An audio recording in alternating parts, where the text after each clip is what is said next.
व्यक्तिगत चीज है, वो मजहब उसको उसकी इजाजत नहीं देता। नामो नसब जमीन के नस्लों में बट गए, आदम के बेटे कितने कबीलों में बट गए, आए हैं जब से पेश इमामत के मसल्ले, सिजदे हमारे कितने मरलों में बट गए। दे किस तरह से कौम को इल्जाम में गुम रही, जब रहनुमा ही कौम के फिरकों में बट गए। अगर रहनुमा ही फिरकों में बट गए और उन्होंने उस चीज को नहीं समझा, उसको मकसद को नहीं समझा, तो हम उस महान और उस ग्रेट रिलीजन को क्यों दोष दें जिन्होंने पूरी दुनिया में अमन को लाया। ये समझने की चीज है, क्योंकि बहुत सारी चीजें मुझको भी मालूम नहीं थी। मेरे भी मन में बहुत सारे मिसअंडरस्टैंडिंग थे। जब मैंने इस्लाम को पढ़ा और इस्लाम जानने वालों से चर्चा की, तो मेरे मन में बहुत सारे मिसअंडरस्टैंडिंग थे, वो मिसअंडरस्टैंडिंग दूर हो गए। एक जगह ऐसी आयत आई है जहां पे कहा गया है कि इस दुनिया की कोई भी ऐसी जगह नहीं है जहां पे हमने अपने नबी और रसूल न भेजा। 1,24,000 हमने अपने नबी रसूल दुनिया में भेजे, जिसमें से 25 का नाम कुरान में आया है। दुनिया की कोई भी ऐसी जगह नहीं है जहां पे हमने नबी रसूल ना भेजो हो, और पूरी दुनिया जो है वो खुदा की बनाई हुई है। इसलिए खुदा के लिए एक शब्द यूज किया गया है। गॉड जो है, खुदा जो है वो रबुल अल आलमीन है, और प्रोफेट मोहम्मद जो है वो रहमतुल आलमीन है। खुदा हर एक के लिए, प्रोफेट मोहम्मद का जो संदेश है वो किसी एक व्यक्ति के लिए नहीं है, एक मुल्क के लिए नहीं है, एक इंसान के लिए, पूरी दुनिया के लिए, क्योंकि हर एक welfare of the whole humanity उस चीज में आती है। इसलिए इस चीज को जब हम समझते हैं, इस चीज को हम अपने जहन में लाते हैं, तो हमको ऐसा लगता है कि इस्लाम जो है, इस्लाम का जो मेन, जिसको हम गाभा मराठी में बोलें, इसेंस बोलें, हिंदी में सार बोलें, वो है कि इंसान एक कैसे बेहतर जिंदगी जी सकता है और खुदा के कैसे करीब जा सकता है।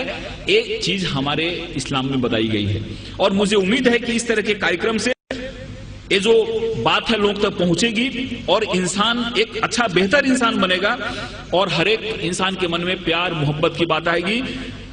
कुरान में जिहाद जो शब्द है, लफ्ज है, केवल 41 टाइम आया है, लेकिन और जो चीजें हैं, कंपैशन की बात है, रहमत की बात है। आप कहीं भी देखो कुरान की शुरुआत होती है रहमत से, रहीम से शुरुआत होती है, और वो जो शब्द है रहमत शब्द, वो 325 बार आया हुआ है। रहमत शब्द जो है, कंपैशन शब्द जो है, वो 325 बार आया हुआ है, और जिहाद शब्द जो है वो 41 टाइम आया है, और वो भी जंग के अर्थ में नहीं आया है। जिहाद एक एफर्ट्स के रूप में आया है, एक कोशिश के रूप में आया है, और उसमें भी ऐसा कहा गया है कि जिहादे अकबर और जिहादे असगर। तलवार की लड़ाई बहुत छोटी लड़ाई है, जिसको उन्होंने जिहादे असगर कहा, और खुद से लड़ना जिहादे अकबर है। सबसे बड़ी लड़ाई है खुद से लड़ना। हमारे अंदर जो विकार है, हमारे अंदर जो दोष हैं, हमारे अंदर जो खामियां हैं, इन खामियों से लड़ना सबसे बड़ी लड़ाई, जिसको जिहाद अकबर कहा। और तलवार की लड़ाई छोटी लड़ाई है, उस लड़ाई को बहुत ज्यादा तरजीह नहीं दी, वो जिहाद असगर है।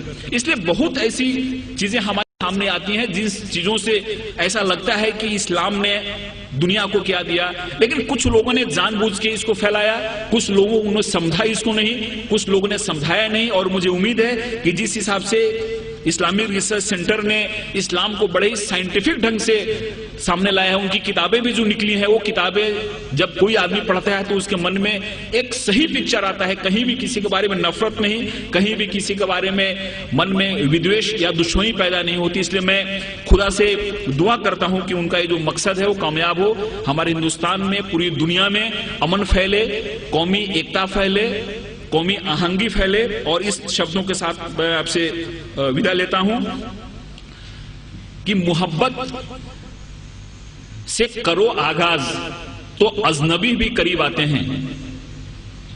मोहब्बत से करो आगाज तो अजनबी भी करीब आते हैं, और मोहब्बत है एक रूहानी मंजिल जहां फरिश्ते भी सर झुकाते हैं। खुदा हाफिज़। वीडियो देखने का शुक्रिया।